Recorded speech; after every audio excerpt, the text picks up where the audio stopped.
MIT മൂസയിലെ ഷുക്കൂറിൽ നിന്ന് തുടങ്ങാം. MIT മൂസയിലെ Shukkur എന്ന് പറയുന്നത് വിനോട്ടനാണ് എന്നെ അത് MIT മൂസയിൽ സജസ്റ്റ് ചെയ്തത്. അങ്ങനെയാണ് ഞാൻ MIT മൂസയിലെ ഷുക്കൂറായി ഷുക്കൂർ എന്ന ആ കഥാപാത്രം ഞാൻ ചെയ്യുന്നത്. ആ ഷുക്കൂറിന്റെ പിന്നിൽ മറ്റൊരു കഥ ഞാൻ കേട്ടിട്ടുണ്ട്. അതായത് നിർമ്മൽ പാലായി ആക്സിഡന്റ് ആയ ദിവസമാണ് നിങ്ങൾക്ക് ആ ഓഫർ വന്നിരുന്നത് എന്നുള്ളത്. അതെ, അതിന്റെ തലേന്ന് നിർമ്മ ആക്സിഡന്റ് ആവുന്ന തലേ ദിവസമാണ് വിനോട്ട് എന്നെ വിളിച്ച് പറയുന്നത്, MIT മൂസയിൽ ഷുക്കൂർ എന്ന് പറഞ്ഞൊരു കഥാപാത്രമുണ്ട്, എൻ്റെ അളിയൻ ക്യാരക്ടറാണ്, നീ അത് വന്ന് ചെയ്യണം എന്നാണ്. ഞാൻ പറഞ്ഞു ഓക്കെ, ഭയങ്കര സന്തോഷമായി. എനിക്ക് ജീവിതത്തിൽ ആദ്യമായിട്ട് അങ്ങനെ ഒരു അവസരം കിട്ടുകയാണല്ലോ. അപ്പോൾ സത്യം പറയുകയാണെങ്കിൽ അതും സ്വപ്നം കണ്ടിട്ടാണ് കിടന്നത്, പിന്നെ പിറ്റേന്ന് അഭിനയിക്കാൻ പോകുന്നത്. അപ്പം അന്ന് പുലർച്ചയ്ക്കാണ് നമ്മളൊരു സുഹൃത്ത് ഇങ്ങനെ വിളിച്ച് പറയുന്നത് നിർമ്മലിന് ആക്സിഡൻ്റ് ആയിട്ടുണ്ട്. പിന്നെ നമ്മൾ മൈൻഡ് മാറിയല്ലോ, നമ്മൾ നേരെ ഹോസ്പിറ്റലിലേക്ക് പോയി. ദേവനും എല്ലാവരും ഉണ്ട് അവിടെ, ദേവരാജൻ.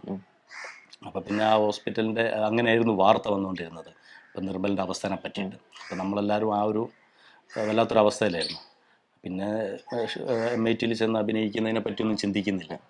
അപ്പം നമ്മളങ്ങനെ ഹോസ്പിറ്റലിൻ്റെ മുറ്റത്ത് ഇങ്ങനെ നിൽക്കുന്ന സമയത്ത് ഞാൻ ദേവനോട് എപ്പോഴും ഞാൻ പറഞ്ഞു, ഇങ്ങനൊരു അവസരം ഇന്നലെ വന്നിട്ടുണ്ടായിരുന്നു, വിനോട്ടം വിളിച്ചിട്ടുണ്ടായിരുന്നു ദേവ.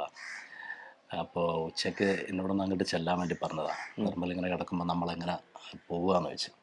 അപ്പം ദേവൻ അത് കേട്ട് കുറച്ച് നേരം കഴിഞ്ഞപ്പോൾ ദേവനോട് തന്നെ കബീർക്ക, നമ്മളിപ്പം ഈ ഹോസ്പിറ്റൽ മുറ്റത്ത് ഇങ്ങനെ നിന്നിട്ട് കാര്യമില്ല, ഡോക്ടർമാരുടെ കയ്യിലാണ്.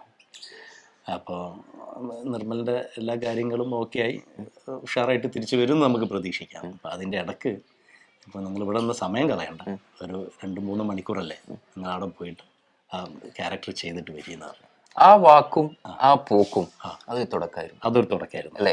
സത്യത്തിൽ ദേവൻ അങ്ങനെ എന്നോട് പറഞ്ഞിട്ടില്ലായിരുന്നെങ്കിൽ, നിങ്ങൾ പോയിട്ട് വാ 2-3 മണിക്കൂറല്ലേ അത് അഭിനയിച്ച് ഇങ്ങോട്ട് വരിയെന്ന് പറഞ്ഞിട്ടില്ലായിരുന്നെങ്കിൽ ഞാൻ ആ ഷുക്കൂർ എന്ന് പറഞ്ഞ ക്യാരക്ടറിനെ കുറിച്ചോ MIT പറ്റിയോ ഞാൻ ചിന്തിക്കില്ലായിരുന്നു. അങ്ങനത്തെ ഒരു അവസ്ഥയിലായിരുന്നു. ഞങ്ങൾക്കൊരു കഠിന കടോരമിയിൽ കാണാനും പറ്റി. അത് MIT മൂസയിലൊക്കെ അഭിനയിച്ച് അങ്ങനെ വന്നുകൊണ്ട് തന്നെയാണ്. കാരണം ആ ഒരു മുഴുനീള ത്രൂ ഔട്ടായിട്ട് ആ ഒരു MIT മൂസയുടെ ഭാഗമായിട്ട് പിന്നെ നിങ്ങൾ മാറുകയാണ്. അതെ, അത് ആദ്യം തന്നെ പറഞ്ഞിരുന്നു. അതെ, അല്ല അങ്ങനെ പറഞ്ഞിട്ടില്ല. അതായത് ഞാൻ ആ ക്യാരക്ടർ ചെയ്യുമ്പോൾ വിനോട്ടനോട് സൂചിപ്പിച്ചത്, ഇത് നന്നായിട്ട് നീ ചെയ്യുകയാണെങ്കിൽ വരുന്ന എപ്പിസോഡുകളിലും ഈ ക്യാരക്ടർ ഉണ്ടായിരിക്കുന്നതാണ്. അപ്പം എന്തോ ഭാഗ്യത്തിന് എനിക്ക് അന്ന് ഇബ്രാഹിം ആയിട്ടുള്ള കോമ്പിനേഷൻ സീനൊക്കെ ആയിരുന്നു.